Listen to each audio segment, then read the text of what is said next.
साहब। माननीय वरैया जी। माननीय अध्यक्ष महोदय, माननीय राज्यपाल महोदय के जो भाषण का धन्यवाद है उसके खिलाफ खड़ा हुआ हूं। पूरा भाषण तो उन्होंने नहीं पढ़ा था, लेकिन लिखा हुआ भाषण है जिसमें उन्होंने कहा है भारत लोकतंत्र की माता है और यह सदन लोकतंत्र का मंदिर है। ये सत्य है, लेकिन संविधान को कहाँ छोड़ देते हैं। संविधान और संविधान निर्माता बाबा साहेब अम्बेडकर का नाम उन्होंने नहीं लिया कि दरअसल वो क्या है।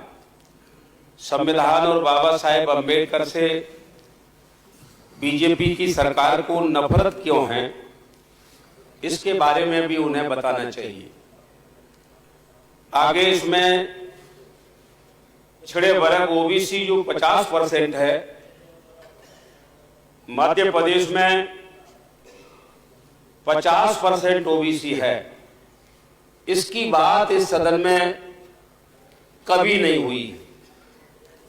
क्या बिना पिछड़े वर्ग से, मुझे भी देख, मेरे भी आंखें हैं, मेरे भी आंखें हैं, फोटो से काम नहीं चलेगा, लेकिन ये सदन जो देश का लोकतंत्र चलता है, आप लोग तो ये भी कहते हैं कि वो दलितों के नेता हैं। क्या संविधान अकेले शेड्यूल कास्ट के लिए लिखा है, ट्राइब के लिए लिखा है क्या? उस संविधान पूरे देश के लिए लिखा है, सभी वर्गों के लिए लिखा है, और सभी वर्गों के लिए लिखा है, तभी आप टाई सूट पहने हुए हैं। और मैं कहना चाहूंगा यही नहीं है, पिछड़े वर्ग की चर्चा इसमें कभी नहीं हुई कि पिछड़े वर्ग का भी कोई विकास होना चाहिए कि नहीं होना चाहिए। भारतीय संविधान भाग 16 अनुच्छेद 340 और इसमें लिखा है, बाबा साहेब अम्बेडकर ने अपनी कलम से लिखा है, जिसकी जितनी संख्या भारी उसकी उतनी हिस्सेदारी। जब तक ये कानून लागू नहीं होगा, देश का लोकतंत्र मजबूत कभी होने वाला नहीं है। ये फॉर्मेलिटी है, चलती रहेंगी, लेकिन मजबूत होने वाला नहीं है देश का लोकतंत्र। और मैं आपसे कहना चाहूंगा, ये सारी संविधान की थीम में लिखा है।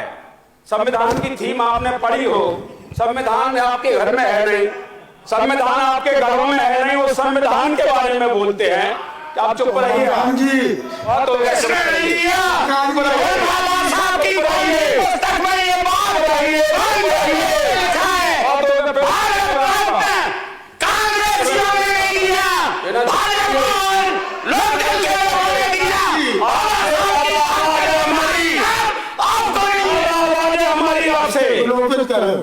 बढ़ जाएगा, ज्यादा मत चिल्लाइए।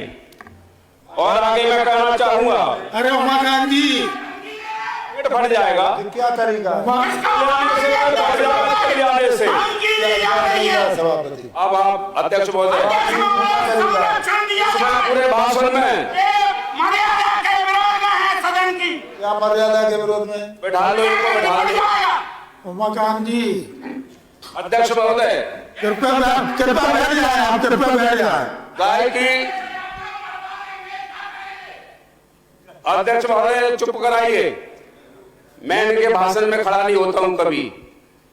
गाय की कृपया बैठ जाइए उमाकांत जी। का उदाहरण अधिकार नहीं है। चुपचाप रहिए, चुप होने के लिए ठीक है। चलिए, गाय की जिंदगी बचाने की चर्चा, गाय की जिंदगी बचाने की चर्चा इस पूरे भाषण में नहीं है। रोडों में गाय मर रही है, गाय के कारण किसान मर रहा है, तो गाय रोडों में मर रही है। इसकी हत्या की जिम्मेदारी कौन लेगा? इसकी हत्या की जिम्मेदारी सरकार की है। और यही नहीं, बेरोजगारी राज्य का नहीं, देश का बड़ा विषय है। बेरोजगारी के विषय में कोई चर्चा भाषण में नहीं। बेरोजगारी के अलावा महंगाई एक बहुत बड़ा विषय है, महंगाई के ऊपर इस भाषण में कोई चर्चा नहीं है। और यही नहीं है, किसान के विषय है जो आपके मैनिफेस्टो में थे। 3100 रुपए धान खरीदी, 27 रुपए गेहूं की खरीदी नहीं है उसमें। और यही नहीं है, गैस सिलेंडर 450 रुपए की इसमें कोई चर्चा नहीं है, और उसको बड़ी होशियारी से इन्होंने गुमराह करके पात्र बहनों के लिए है। पात्र बहनें कौन सी हैं? और यही नहीं है, घर का सपना साकार हो रहा है। हम लोग क्षेत्र में जाते हैं तो क्षेत्र में लोग हमको कहते हैं हमारे को रहने को जगह नहीं है, प्लॉट दिया जाए। और यही नहीं है, बिजली एक बड़ा संकट हो गया है, ये सरकार के षड्यंत्र के कारण है। ट्रांसफार्मर फूंक देते हैं और कहते हैं तुम हमको वोट दो तो तुम्हारा रात में ही रख देंगे। ये ट्रांसफार्मर की राजनीति हो रही है। इसकी ट्रांसफार्मर के ऊपर कोई चर्चा नहीं है। कानून व्यवस्था इतनी फेल है कि इनके थानों में चले जाइए, बिना पैसे के गरीब लुट करके वहां से नहीं आ रहा है। और यही नहीं है अध्यक्ष महोदय, इसमें एक बहुत बड़ी चर्चा है कि जनजाति के भाई बहनों के लिए, शेड्यूल ट्राइब के भाई बहनों के लिए इन्होंने क्या कहा मालूम है? मदरा निर्माण का हेरिटेज बना दिया। मदरा निर्माण का मतलब है एक मदरा निर्माण तो वैसे करते थे, लेकिन अब खुले में मदरा निर्माण होगा। यानी ट्राइब के महिला पुरुष इनकी जिंदगी बर्बाद करने का एक बड़ा षड्यंत्र है सरकार का। 78% महिलाओं के बारे में कहा है कि इनके खाते खुले हैं, क्या उसमें पैसा डला है क्या? इसकी कोई चर्चा नहीं है। और उसमें कहा 2,30,00,000 लोग गरीबी से बाहर हो गए हैं। मैं आपसे कहना चाहता हूं कि बीपीएल की सूची से नाम काटे जा रहे हैं, और जिनके नाम जुड़ना है वो जुड़ने से मना कर देते हैं। यही नहीं है, गरीबी वास्तव में गरीबी को हटाना चाहते हो तो इनका क्या षड्यंत्र का नारा है? गरीबी हटाना होता है बराबर गरीबों को ही हटा दो, यह है इसका मतलब। गरीबी बढ़ी है। गरीबी कैसे बढ़ी है जो मैं आपको बताना चाहता हूं।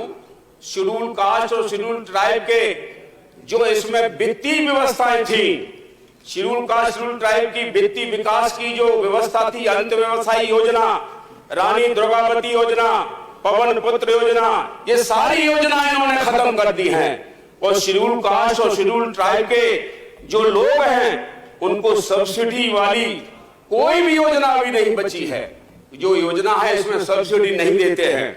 और औद्योगिक भूखंडों में इनको कोई आरक्षण नहीं है।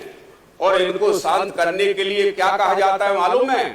अरे हम तो संत रविदास स्मारक बना रहे हैं, संत रविदास स्मारक और सह सामुदायिक भवन का निर्माण कर रहे हैं। मध्य प्रदेश में शेड्यूल कास्ट के 30 जिले बाहुल्य है शेड्यूल कास्ट, ऐसा ये बोलते हैं। और उसमें झूठ की कहानी क्या है कि 30 जिले छोड़िए आप, यदि बात सुन लीजिए सब रविदास जी के नाम की कि 30 जिले में ये बनाएंगे कि नहीं बनाएंगे वो तो छोड़िए। मुख्यमंत्री जी ने 26 जनवरी 2009 को घोषणा की थी उज्जैन में। क्या घोषणा की थी कि महू में बाबा साहेब अम्बेडकर स्मारक जिस तरह बना है उसी तर्ज पर हम उज्जैन के क्षेत्र में रविदास स्मारक बनाएंगे। और मैं आपको कहना चाहता हूं झूठ का कितना बड़ा पुलंदा है इनका, इनको शर्म भी नहीं आती है। ऐसी बातें भाषण में लिखवा देते हैं और राज्यपाल महोदय के मुंह से बुलवा रहे हैं। और उसमें क्या लिखा हुआ है कि ये सारे काम हम कर रहे हैं, जबकि उज्जैन के मामले में महू के तर्ज पर बनने वाला रविदास स्मारक 15 वर्ष हो गए हैं, 1 इंच स्मारक नहीं बना है। और अध्यक्ष महोदय यही नहीं है, मैं आपसे कहना चाहता हूं माननीय सभापति महोदय, सागर में बनना इनके संज्ञान के लिए उज्जैन में बन गया क्या? अरे माननीय जी, अरे माननीय भैया जी, अरे भैया जी 15 साल भैया जी थोड़ा बता दीजिए किसने